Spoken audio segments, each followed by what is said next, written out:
wore a number 42 jersey in honor of Robinson, Major League Baseball's first black player. Before the game, the Dodgers and Colorado players gathered together to hear Lakers legend Kareem Abdul-Jabbar talk about the importance of Robinson's legacy. Kareem called President Trump's policies on diversity, equity, and inclusion an undercover reason to discriminate. Robinson became a civil rights advocate after he retired from baseball in 1957 and met with Presidents Dwight Eisenhower, John F. Kennedy, and Richard Nixon. Robinson would not be happy with the current president. Robinson would be encouraged by the fact that both of Major League Baseball's black managers are right here in Southern California. The Dodgers' Dave Roberts and Ron Washington with the Angels. No debates, no speculation, just the info you need. That's your KBLA Sports Minute. I'm Ray Richardson. More news, opinions, and conversation when we come forward on KBLA Talk 1580. Before the fire, Altadena was a real-life Wakanda. A thriving black oasis just 15 miles from downtown Los Angeles. 80% black residents were homeowners, building intergenerational wealth against the odds. It was a hub of black-owned businesses, churches, and cultural institutions. It stood as a symbol of black resilience and economic independence. Then, in a matter of hours, it was gone. The fire tore through homes, swallowed businesses, and left behind a painful void. But was it just an unstoppable act of nature, or was negligence involved? Did officials ignore early warning signs? Were the response efforts delayed or insufficient? What role, if any, did corporate or government failures play? Survivors are demanding answers. Don't miss our KBLA Talk 1580 Town Hall. The Eden Altadena Fire, 100 days and counting, on Wednesday, April 16th, 4 to 6 p.m. at the Robinson Park Recreation Center, 1081 North Fair Oaks in Pasadena. Join Dominique DiPrima, Nee Cordelai Corte, James Farr, Tavis Smiley, and a panel of survivors, community leaders, and experts as we commemorate Day 100 since the wildfires flared up, and we discuss where we go from here. It's KBLA's Eden Altadena Fire, 100 Days and Counting Town Hall, Wednesday, April 16th, 4 to 6 p.m. at the Robinson Park Recreation Center in Pasadena. Light refreshments to follow. Admission is free, but sign-up is required at our KBLA1580.com website. The first 100 attendees will receive a complimentary air purifier. This is a community call to action, brought to you by KBLA Talk 1580 and Quinn Emanuel Trial Lawyers. At KBLA Talk 1580, we've got your black. Super. Good. Inglewood. Purple rain falling down on the prince of the coast where the sun shine all year round. Purple haze over landscape, still I hydrate in the lunch line. With the smog and clouds, would start me out. This song's in the key of life, and love is in need of more. Young from Inglewood, barefoot on the cedar floor. If black music is the blood, then my heart has been beating more. Rapidly, happily, I look back on Afeni Shakur. Her son paved the way, now all eyes on me. Cause I'm young, black, and gifted, Nina, all eyes gon' see. If you swung back when faced with a challenge that's meant to break you and balance scales, you ain't average, now throw your hands on 3. Gon' put them up for black magic. Black excellence, black habits, this black medicine, everything black chucks, everything. Everything black hug, black love, everything. Praise black Jesus, play black Moses, give them flowers while they still give black roses. Everything black tie, black ride, everything. Everything black pride, black lives, everything. Skin noir, friends noir, here you are, black.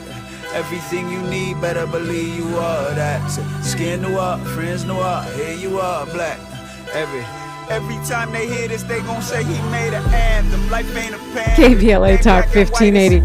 It's just that kind of week. The energy is real. The people are here. I'm so glad you are among them. Today is the day, 100 days since the wildfires erupted in Altadena, and we are asking you to join us today for our live nationally broadcast KBLA Talk 1580 Town Hall. We are commemorating this fateful day, celebrating the resilience of the people of Altadena, and embracing our beloved black community like we do every day.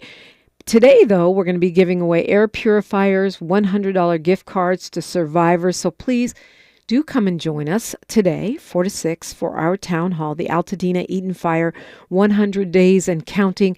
Me, Dr. Nee Cordelai-Corte, James Farr, Tavis Smiley. The event is absolutely free, but you must register at KBLA1580.com, and that's where you'll find all the details about the town hall, the what, when, why, where, how, and who, and hopefully you are among the who, and we thank you for standing with us as we stand with the people of Altadena rising. So excited to welcome in a guest this morning. He's a senior fellow and director for the Center of Community Uplift at the Brookings Institution. He's also a professor of practice of economics at Washington University in St. Louis, a nationally known and respected commentator on race, structural inequality, and education, and he's got a book. It's coming out today, Black Power Scorecard, Measuring the Racial Gap and What We Can Do to Close It. Dr. Andre Perry, welcome. Hey, thanks for having me. It's always good to be heard in LA. Yeah, well, it's great to hear from you, especially, at this moment in time. Black Power Scorecard and the mission that you've set forth in this book seems like it may actually be against the law under the current what I call New Confederate MAGA Republican administration, where attacks on DEI, even though as far as I or many of these school districts, including New York and Los Angeles, as far as we know, there is no actual law that makes it illegal to have diversity, equity, and inclusion. It's not the same as affirmative action. As far as we know, protesting and speaking out is legal, and it is part of not just our right, but our duty as Black Americans and as conscious citizens. So, are you concerned, starting on a macro level, that Black Power Scorecard is basically against the law in our current environment? No. What the book really tries to do is examine the most important factors on our well-being overall. And when you break it down, we use the machine learning algorithm to identify the most important factors across different places. And what we found is that Black people have power that really can't be taken away in the manner in which an executive order can cause chaos. So certainly there are places where the federal government's reach is more pronounced, but there are certainly places where the ownership rates in terms of business ownership and home ownership, the environments are strong. The lots of different other factors, the share of immigrants in a place.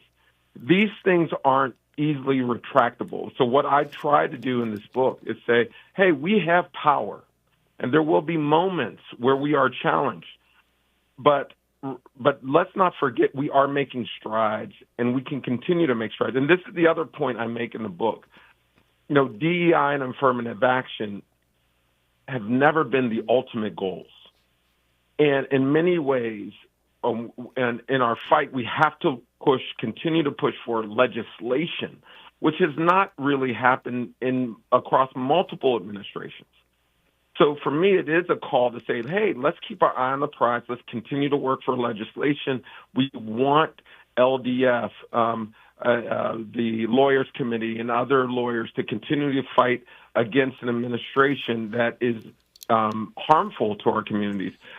But let's remember that we need legislation before Trump, before Obama, and that's what I'm calling for this book. Let's keep our eye on the prize. Let's measure what we want, and let's try to pursue legislation to get our needs met. Yeah, I mean, I think the way that you define power, or the way that you lay it out, is not just based on money. It's based, on our ability to move crowds, literally, in protest, public opinion, and public policy. Yeah, I really try to do is say, hey, let's not just look at wealth and money, because those are very important factors on overall longevity, on well-being. But there are so many other factors we need to consider: family, safety, social networks, and these are all measurable. We can actually find these things in the data and say, hey, we're actually making progress on these factors. And we need to accentuate these factors in order to increase well-being in place. And so what I also try to do in the book is say our goal is not just to be better capitalists, that in many respects, I riff off the Jay-Z line where he says, what's better than one billionaire? Two, especially if there's the same hue as you. Now, what's problematic with that line is that it ignores the means of production towards a billion. And so if you are extracting wealth, if you are denying people health care, denying people income, 1 billionaire, 2 billionaires are not better than one. And that we know the music industry has a long history of dispensing contracts that simply do not benefit the community as a whole. So we've long known, as descendants of the enslaved, that we can always have growth through exploitation. So another thing about this book, I say, hey, it's not just starting businesses. Let's create businesses that actually improve the median wealth of families in neighborhoods and in communities, not improving individuals' wealth on the tail end of the income distribution. So it is a call for collective action, for collective sort of apparatus for wealth creation in terms of community land trust, equity sharing through commercial real estate ownership. There's all kinds of solutions that people are actually doing right now in communities all across the country to improve well-being in their places. Yeah, and I think it's a great observation that just straight black capitalism is not the answer.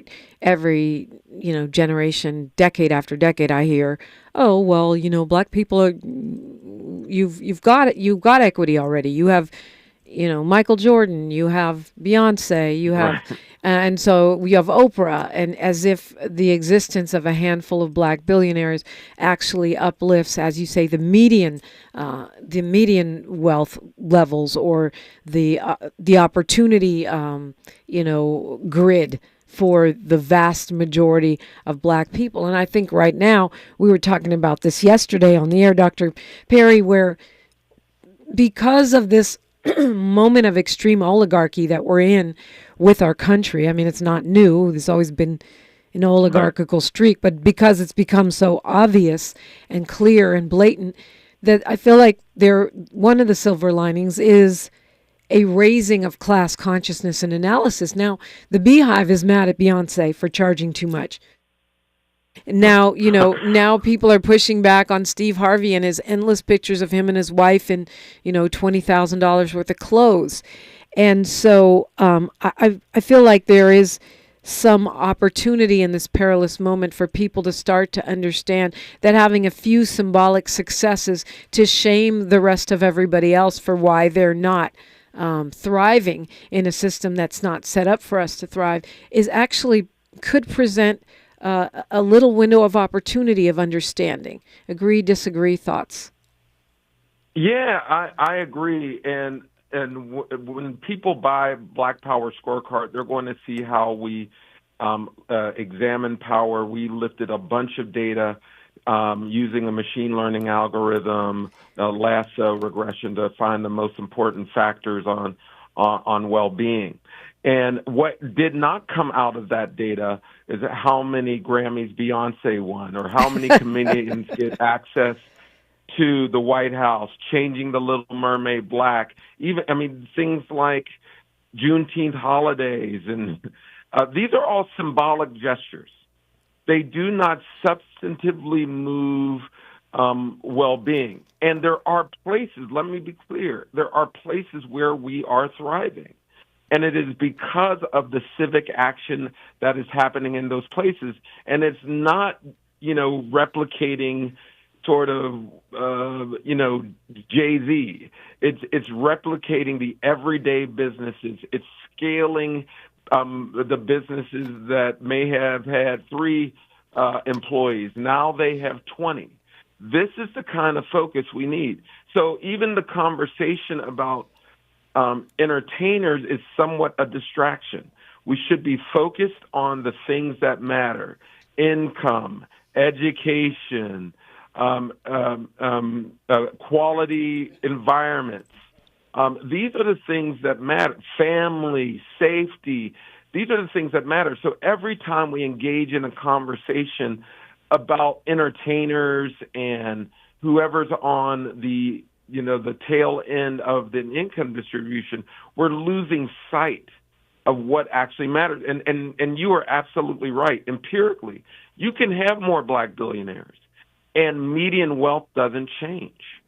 And so we need to focus on the things that matter. And that's what this book, Black Power Scorecard, it does, is asking us to prioritize and exert a level of discipline around the things that matter. Turning the Little Mermaid black is an interesting conversation, but it does little for us in terms of material growth. Talking with Dr. Andre Perry, and you, if you want to get in the conversation, 800-920-1580. I'm Dominique DiPrima for KBLA Talk 1580. Say the quiet part out loud. KBLA Talk 1580.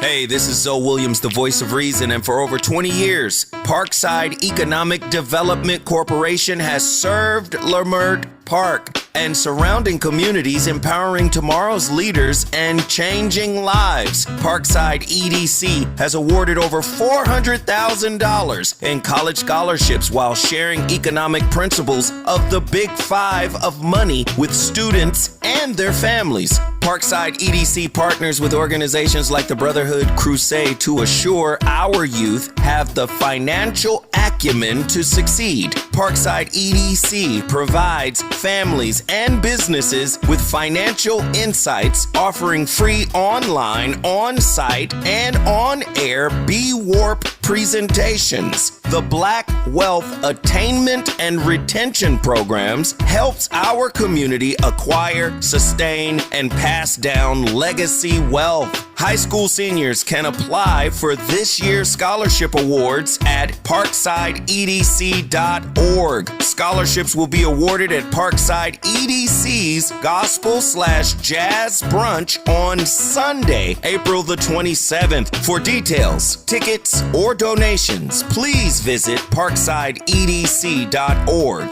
This is a community call to action from KBLA Talk 1580. The IRS finally caught up with Louie. I hadn't paid my taxes in 8 years. I owed the IRS a lot of money. Louie was in deep trouble. We're going to take your house, put a lien on your bank account, garnish your pay. They don't care. They're going to take your paycheck. Louie found out about Optima Tax Relief, the leading tax resolution firm. A-plus rated by the Better Business Bureau, they've resolved over $1 billion for their clients. Optima Tax, they help me. They calm me down. They make me feel comfortable, and I trust them. Louie has a lot to be thankful for. I don't owe the IRS anymore, and I'm able to live a comfortable life, a lot better life. It was because of Optima Tax. For tax help you can trust, call Optima now for a free consultation. Take it from Louie. If you owe the IRS, don't go it alone. Give Optima Tax a call. They can help you. Call 800-919-9077. 800-919-9077. 800-919-9077. Optima Tax Relief.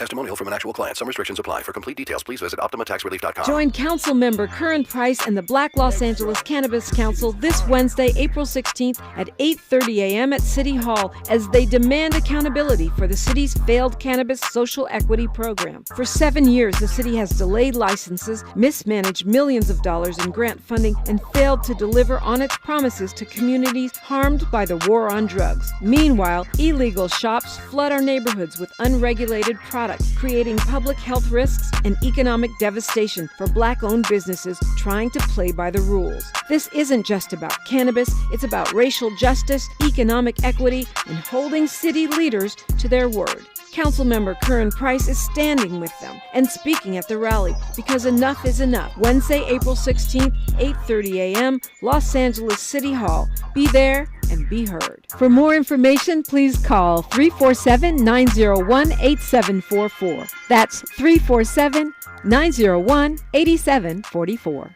Thanks for waking up with Dominique DiPrima on KBLA Talk 1580. Black Power Scorecard, measuring the racial gap and what we can do to close it. That's the book. It's out today, and its author is joining us. He's a regular contributor to MSNBC. He's been published by the New York Times, the Washington Post, and many other outlets. Now he's here with you, Dr. Andre Perry.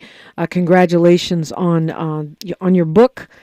Where to start? You say the racial gap. You don't just say racial wealth gap. You are outlining gaps in many different areas. Reminds me a little bit of the California Reparations Task Force and their report, where they don't limit repair to just dollars, although that's obviously an important piece.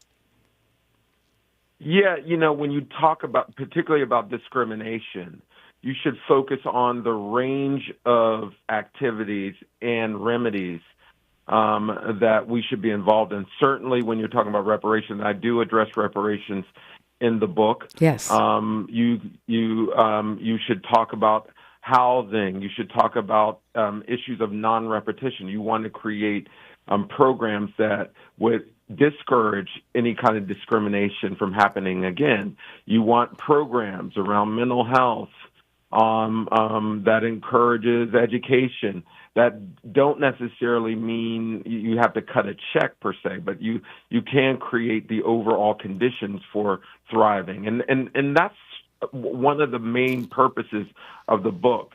I say that that it's the conditions that are on the ground, the neighborhood conditions, that matter most. Some of the things that we can improve do not require giving someone a check. If you give somebody a check and don't shift the underlying conditions, for instance, if we don't change insurance policies around disasters and give people a check, the next disaster will wipe out whatever wealth they gain. So some of this is about making sure that discrimination doesn't happen again. But on the issue of reparations, this is where my take is.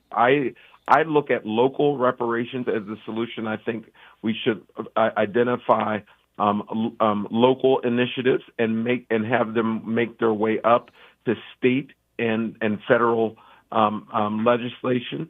Not the other way around. The reason why, in my opinion, is generally speaking, as a tactic, when you go from the federal to local, people see a hefty price tag and they think my taxes are going to increase, and it stalls the conversation. But what we are seeing in local jurisdictions, everybody points to Evanston and Asheville and other places, you can actually do things at the local level and then find it work its way up to state and national houses. So for me, I think reparations is one of the tools that I believe in that will close gaps.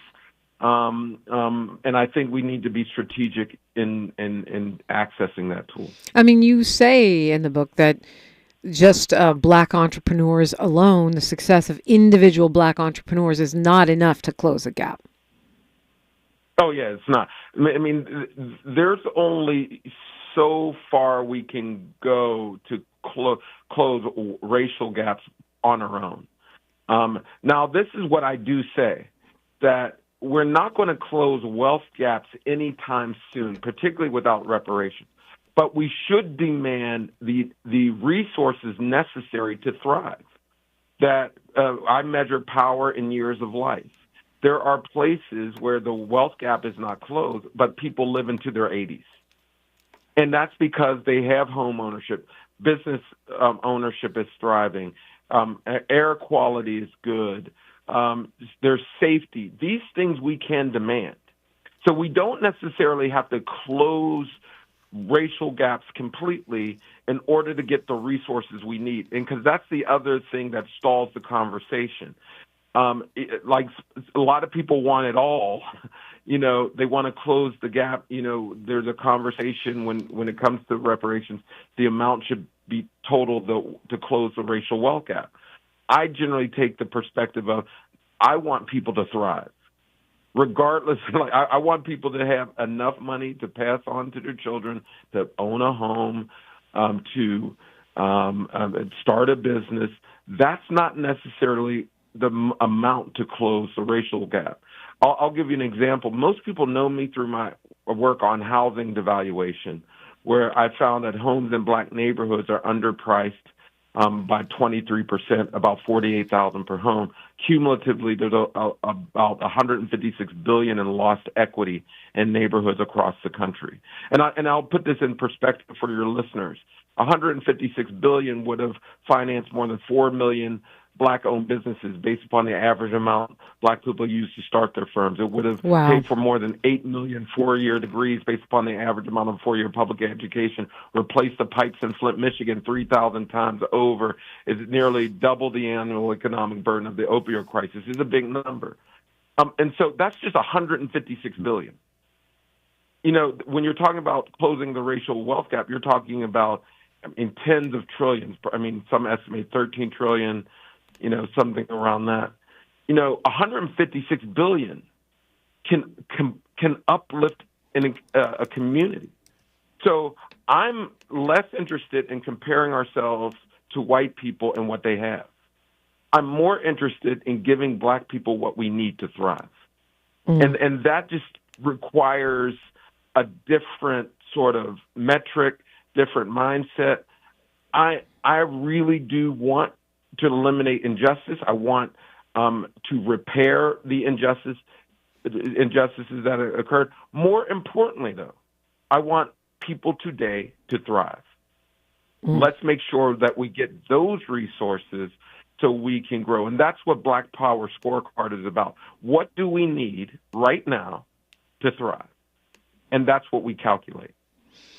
What do we need right now to thrive? Lots of questions here, including we're up against news, traffic, and sports, so we'll address on the other side, this idea that you've mentioned and which you mentioned in the book, home ownership as a measure of power, as a measure of thriving.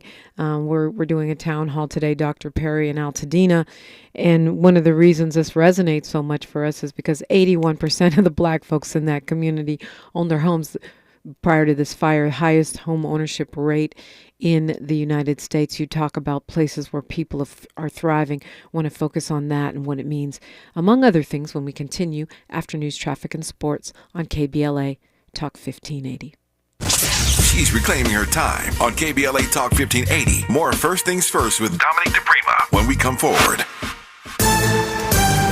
I'm Bree Wood with 4 Things You Should Know with BIN News. Former President Obama praised Harvard University for setting an example for higher education, while President Trump threatened to strip its tax-exempt status after Harvard rejected policy overhaul demands. President Trump warned of further actions if Harvard supports certain policies.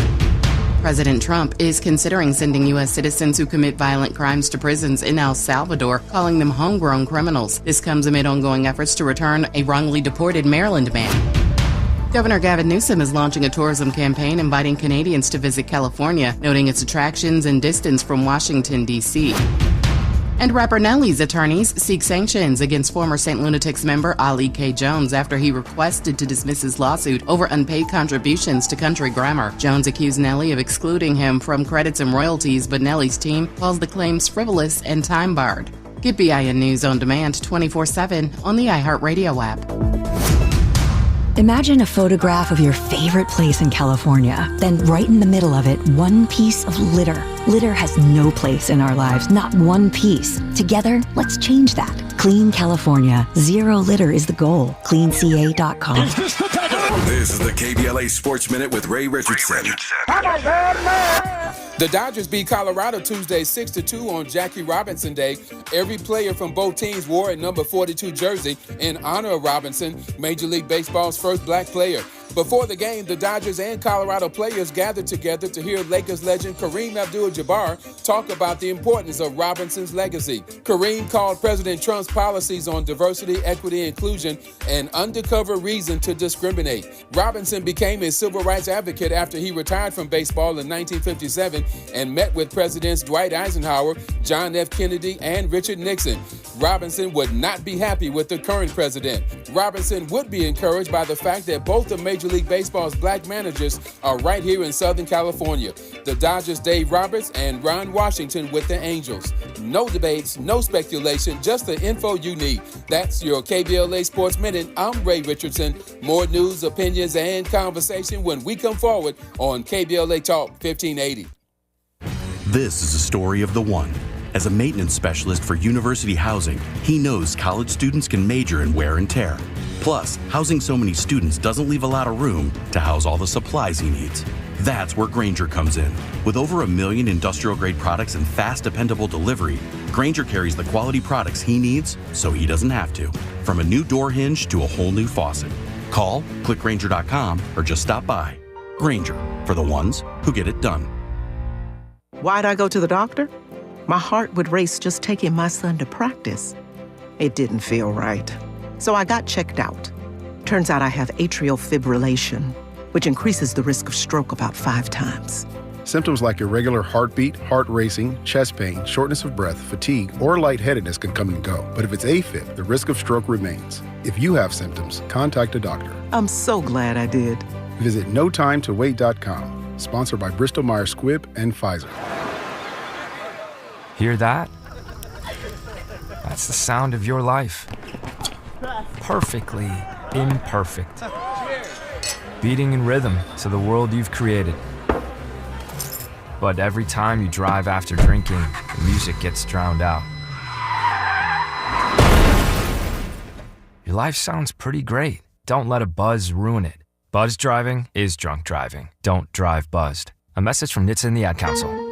Hi, I'm Dominique DiPrima, and it's almost time to celebrate KBLA's 4th anniversary, coming up Juneteenth 2025. We'll be marking the achievement with 4 key community events, including a special symposium, luncheon, and brain trust hosted by me entitled The State of Black Women in Los Angeles. Keep it locked here for details on how to join us for this groundbreaking symposium examining the unique challenges, triumphs, and contributions of Black women in Los Angeles in the areas of education, healthcare, community leadership, cultural and political contributions. This public convocation will provide a critical forum to address the specific social, economic, and political realities facing Black women in LA today. We'll go live with a radio broadcast and YouTube live stream, a public discussion, and a private dialogue with some of LA's most impactful women. It's an affirmation of Black women standing at the intersection of race and gender in times of adversity while demonstrating remarkable resilience and leadership. We will listen and we will speak out and be heard, all in service of finding opportunities and solutions. Please plan to join us in celebrating our 4th anniversary by amplifying the voices of Black women. For more on our symposium and 4 events celebrating 4 years on the air, simply stay tuned or keep an eye on KBLA1580.com and help make this Juneteenth more jubilant with all of us at KBLA Talk 1580.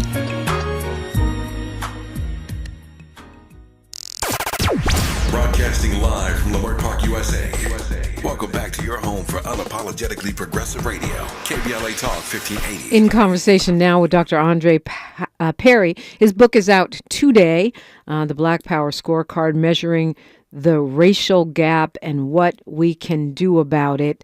You spoke about how, and in the book you talk about how there are people, Black people thriving in this country in places, and there are some measurements of our progress that are often overlooked. I think that's important to highlight because it feels, I talk to people every day, Dr. Perry, and I'm getting a lot of people that are just discouraged. It feels like we already passed the laws. We had the legislation. That's right. We rolled, like my dad used to say, the Sisyphus thing. We rolled that rock up the hill, and now it's rolling back down on us. It doesn't feel like progress. Talk about that progress that you reference. Yeah, one of the things I do as a researcher is to really understand progress and how it operates. One of the things that we do, and it's an incomplete thing to do, is to compare Black people to white people. Now, we know that there's a different history there, that Black people were denied resources that predict for certain outcomes. What I do is measure Black people to other Black people across the country and see where Black people are thriving. And then I say, okay, what about these places make them special? And so that's what we do. And there are lots of places. Actually, in Los Angeles, life expectancy is higher on average than other places. You have places where I am in the DMV, the District of Columbia, Maryland, Virginia, places where people live well into their 80s. Home ownership is well above 65%. Jobs and incomes are high. Education is high. And it's not because they just happen by chance. It's because people actually made these things work. And so for me, we need to spotlight those people because that's part of the story. That in the aggregate, the national aggregate, there are disparities. But at the local level, we actually see progress. In addition, there are places, I'll just name Baltimore in this regard, where you have lower life expectancy. But you also have over a high performance in critical areas like business ownership. So in places like that, I say, hey, you actually can build off the strengths of business ownership to build up home ownership, education, and the like.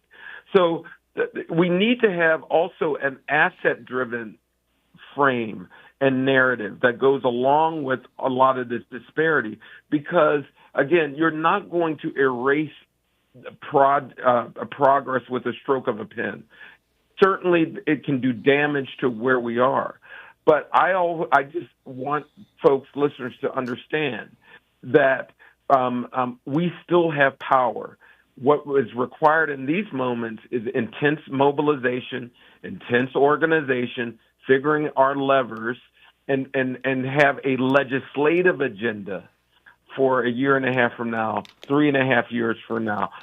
Because what has happened over the course of few administrations now, presidents have used executive order to replace real legislation. And we've got, and all Americans have somehow gotten comfortable with that. The real demand has to be at the local level with our U.S. reps.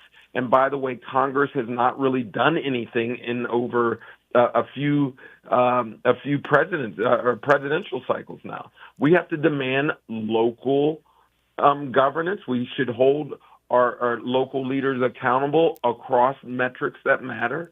And when we drive sort of power development from the ground up, the presidents and senators particularly have to respond to that. So for me, this is a call to recognize the strengths that we have and understand that we can use those strengths to encourage the kind of activity and resource development that will shore up some shortcomings in our communities. When we look at a community like Altadena, which I mentioned, and I didn't know this before the fires, that 81% of Black folks in that town actually own their own homes. Why is that important? And why is it important to, or how, not just why, but how do we make sure that that doesn't disappear with this natural disaster? Yeah, and this is a good point. The reason why a lot of folks don't know the bright spots in our communities, because we do emphasize disparity. But it's places like Altadena that was leading the charge. I looked it up. They were in the top 10 percentile of home ownership across the country. And we didn't really talk about that. Right. We don't really talk about that. And because of that, we didn't create, and this might be an exaggeration, but when we spotlight strength, you invest in it. So, and what we did not invest in is making sure disaster recovery programs and initiatives really cover those bright spots, because right now we're so focused on folks who do not own a home, places where home ownership is lacking. We forget we got to cover the places where we're thriving. And so for me, this is a call to say, let's look at where we're strong, because we have to protect our where we have assets. And if we don't, a disaster, a medical disaster, a pandemic, a hurricane, whatever will come, and we'll lose so much of the wealth that we gain. So for me, it's about a call to say, let's make sure that we put a spotlight on our strengths and shore it up, and then use that strength to fill any gaps that we may have in our communities. Yeah, I feel like we get caught up, Dr. Perry, in this, what I call a doom and gloom cycle, and there are some people that actually make a lot of money and get a lot of followers on social media constantly predicting the demise of Black people. Oh, we're going to be extinct. Everyone hates us. Everything is all bad. And I do want to face our objective conditions, but one of the things that I love about, what you're putting forth is that we also have to focus on what we want. And it seems like in where we're winning. And it seems like there's very little emphasis on that. Yeah, we're constant. I know what we're fighting against. What are we fighting for is the question. Like, what are we fighting for? And we have to have a detailed legislative or policy agenda around that. And also, I just want to throw some stats out there. Certainly, we need growth in employer firms. Those are firms with more than one employee. Black people represent about 14% of the population, but only 2.7% of all employer firms.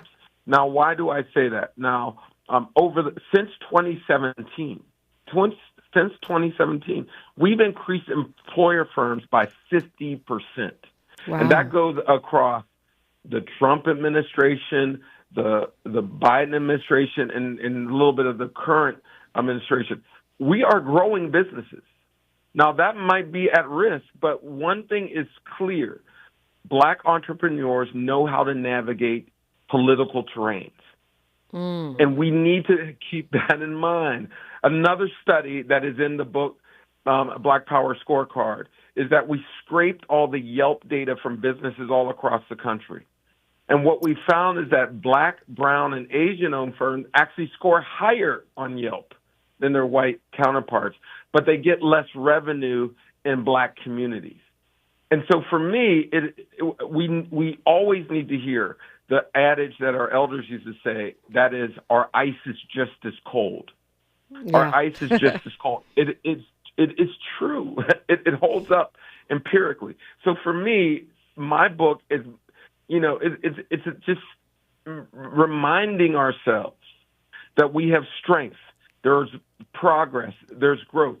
Certainly there are areas where we are wanting. If you look at parts of the South, it is very difficult in parts of the South. If you look at places on the West Coast and East Coast, Black people are thriving, actually, compared to our brothers and sisters in other areas. And we just need to appreciate the growth and deploy the reasons why we're strong in these areas to places where outcomes are not as good. I'm laughing to myself because I got into an argument with the MAGA guy from Chicago who was telling us how terrible it is in LA. And I said, we're thriving. I don't know who you're talking to. Yes, I understand we have a huge homeless population. So does the entire United States of America. We black people over here, we're good. We got things we can fix, but we good. So don't speak for us. That comes from a couple of reasons. I think we constantly compare ourselves to white people, and it does ourselves a disservice because yes, there was a very different history there. We had less wealth because of past discrimination. But let's also be clear that wealth is growing in the black community, but white wealth is growing at a much faster rate because of the past discrimination.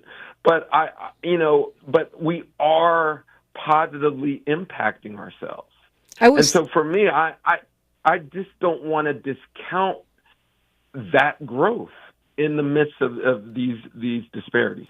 I got to say, as a Angelino now, living in Los Angeles, I was surprised to hear you say about life expectancy, because you also pose that in the book as one aspect of power is your ability to live a long time. And other than indigenous Americans, Native Americans, we overall en masse are the lowest, right? Black folks. But that's right. But you were saying in different localized areas that can be divergent, and I was surprised to hear you say actually that LA was doing all right in life expectancy. Right. What's wild is I think there's two places I get it. I don't chuckle, but I go, huh? Like Boston, LA. There's like places like Charlotte where they say things are bad. I was like, have you looked at, I won't even name the cities in the South. And have you really looked at the life expectancy at these places? I use life expectancy as the ultimate measure of power because ultimately that's everything. That if you're living to 80, 83, that generally means you had enough to do well. If your average, if your median is 83, that generally means the community you lived in is actually doing okay. It doesn't have to be perfect, right, but it is good enough to propel life. And so for me, that's what I try to do in this book. I move away from individualistic notions of progress and say, okay, what will it take for this county to thrive? What kind of jobs do you need in that county? What kind of income do you need in that county? What level of home ownership do you need in that county? What level of safety do you need in that county? Certainly I would advocate for no violence whatsoever. But there is a threshold of violence that leads to really bad outcomes. And so for me, it's about saying, okay, where do we actually need to go just so that people can live out their natural life? And that's what Black Power Scorecard does. And it creates metrics that we can hold people accountable to. Every presidential cycle, every mayoral cycle, somehow black issues get shoehorned in at the last minute. We should have metrics that we're following people's progress on all the time. And that's another thing that this book does. It says, hey, here are the most important factors on life itself. If you are running for office, how are you going to change this, or how have you changed this? Not that, a mayor can do everything, but he or she should have programs and initiatives that are proven to address these major categories. So for me, it's about not waiting to the last minute for a candidate to give us policy. We should hold them accountable across metrics over time. For anyone running for office, for anyone wanting to hold their office, they have to show a dedication to these very basic outcomes. Dr. Andre Perry is speaking right now, the Black Power Scorecard, measuring the racial gap and what we can do to close it. Continuing the conversation when we come forward exclusively on KBLA Talk 1580. More of First Things First with Dominique DiPrima when we come forward. Attorney advertising. Prior results do not guarantee future outcomes. Founded in Los Angeles in 1986, litigation powerhouse Quinn Emanuel has deep roots in the Los Angeles community. Since 2007, we have litigated some of the largest fires on the West Coast. We are proud to be the only AmLaw 100 firm in the country to represent wildfire victims, giving affected individuals, families, and businesses the same focus and individualized attention we devote to our Fortune 500 clients. BTI Consulting has repeatedly recognized Quinn Emanuel as among the 4 law firms in-house counsel least like to oppose in any litigation, and we are often deemed the most feared. And after securing over $80 billion for our clients in various matters firm-wide, we understand why. If you have been affected by the recent wildfires in Altadena and the Palisades and would like to discuss your situation further, please contact wildfire support at QuinnEmanuel.com or call us at 213-443-3050. Quinn Emanuel is proud to sponsor Conversation Live Altadena Rising with James Farr on KBLA Talk 1580. Attorney advertising. Prior results do not guarantee future outcomes. Join Council Member Curran Price and the Black Los Angeles Cannabis Council this Wednesday, April 16th at 8:30 a.m. at City Hall as they demand accountability for the city's failed cannabis social equity program. For 7 years, the city has delayed licenses, mismanaged millions of dollars in grant funding, and failed to deliver on its promises to communities harmed by the war on drugs. Meanwhile, illegal shops flood our neighborhoods with unregulated products, creating public health risks and economic devastation for Black-owned businesses trying to play by the rules. This isn't just about cannabis, it's about racial justice, economic equity, and holding city leaders to their word. Councilmember Curran Price is standing with them and speaking at the rally because enough is enough. Wednesday, April 16th, 8:30 a.m., Los Angeles City Hall. Be there and be heard. For more information, please call 347-901-8744. That's 347-901-8744. Thanks for calling Discover. This is Nia. Hi, Nia. It's Jennifer. Did you know that Discover automatically doubles all the cash back you've earned at the end of your first year? Yeah, I work here. Okay. I was just double checking. Get it? Because Discover automatically doubles all the cash back you've earned at the end of your first year? Oh, you get me, Nia. You could say that I double get you. I guess we've taken it too far. You earn, we match. Discover Cashback Match. See terms at discover.com/creditcard. The conversation continues right now with Dominique DiPrima on First Things First. He's a senior fellow and director of the Center for Community Uplift at the Brookings Institute, professor of practice of economics at Washington University in St. Louis, and of course a public commentator. Dr. Andre Perry, book out today, Black Power Scorecard, Measuring the Racial Gap and What We Can Do to Close It. One of the things I found interesting, you do list, this is not just a pep talk. This is a pep talk with data. List the top 20 U.S. counties with the highest Black Progress Index score, life expectancy, and talk about what a Black Progress Index score is and what you found in common in these top 20. Yeah, we examine, again, we use the machine learning algorithm to pull data and then identify the most important determinants on life expectancy.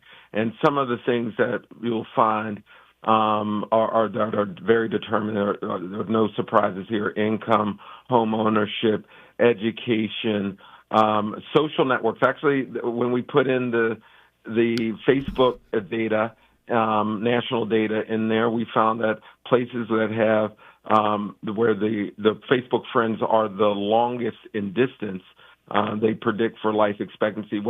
Generally, these are correlates. So when you live in areas where the Facebook friends are longer, that means it's more probably higher educated, more upwardly mobile.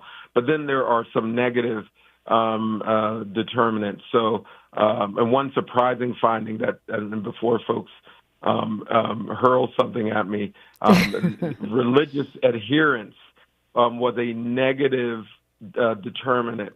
Really? Meaning that places, places with had a higher level of religious members generally had lower outcomes. But I just want to remind people that this is a correlational study, not a causal study. Going to church doesn't make you sicker. What it probably is saying is that church members are going into churches already suffering from a lack of assets in their communities. That, in other words, church members are suffering going into church. Right. That's why they got to go to church and pray for things to get better. Yeah. That's right. And also some churches actually may be more active when there are places with less public and private investment. So there's that issue as well. The places with the higher levels of Black immigrants have higher life expectancies. That was, and that's actually one of the strongest predictors. So something's going on. There's a positive story around Black immigrants that we need to share across the country. Oh, well, maybe because they haven't had, hundreds of years of our racial caste system. That could increase your life expectancy. Absolutely. I mean, I say this in the book that those benefit Black immigrants, their health outcomes diminish with every passing generation. Wow, that's crazy. American racism is bad for your health. No question about it. I say that. The thing that I will engage, I'm having a great conversation with some of your marital folks around the data on marriage. The share of children not living with their father was a negative correlate. Now, what I talk about in the book is that wealth is a predictor for healthy relationships. In places where you see higher levels of wealth, marriage is just fine. So we need to stop these conversations about what Black men and women aren't bringing to the table or what Black men and women aren't doing. That it's more of a function of educational outcomes, the criminal justice system, and other things that extract wealth and opportunity. Wow, that's and interesting. Those are the things. Yeah, so those are the things that predict for marriage outcomes. So the book is very rich in data, but there's a lot of stories in it.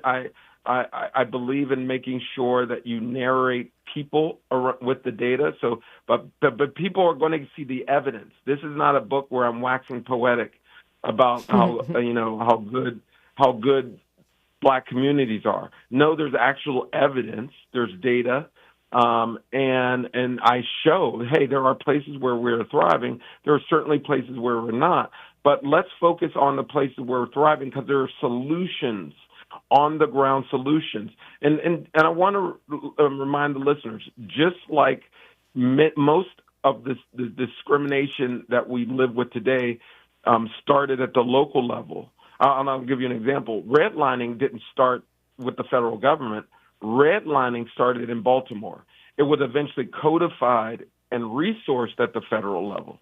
Yeah. But it started at the local level. So we need to actually codify and resource solutions that are happening in L.A., in Boston, in Atlanta, in D.C. There are local solutions that should become national policy. So that's what I also highlight in this book. Dr. Andre Perry, thank you so much. I hope you'll come back again. Certainly a great book to read in these times. If you're feeling discouraged, let's see where that Black Power Scorecard says. Black Power Scorecard measuring the racial gap and what we can do about it. Thank you so much. Thanks for having me. Tavis Smiley is up next. I'll see you all later at our town hall meeting in Altadena. Like my mama used to say, history is now, and we're making it together. Until tomorrow, one love. KBLA 1580 Santa Monica. I'm Bree Wood with 4 Things You Should Know with BIN News. Former President Obama praised Harvard University for setting an example for higher education, while President Trump threatened to strip its tax-exempt status after Harvard rejected policy overhaul demands. President Trump warned of further actions if Harvard supports certain policies. President Trump is considering sending U.S. citizens who commit violent crimes to prisons in El Salvador, calling them homegrown criminals. This comes amid ongoing efforts to return a wrongly deported Maryland man. Governor Gavin Newsom is launching a tourism campaign inviting Canadians to visit California, noting its attractions and distance from Washington, D.C. And rapper Nelly's attorneys seek sanctions against former St. Lunatics member Ali K. Jones after he requested to dismiss his lawsuit over unpaid contributions to Country Grammar. Jones accused Nelly of excluding him from BIN News on Demand 24/7 on the iHeartRadio app. Imagine a photograph of your favorite place in California, then right in the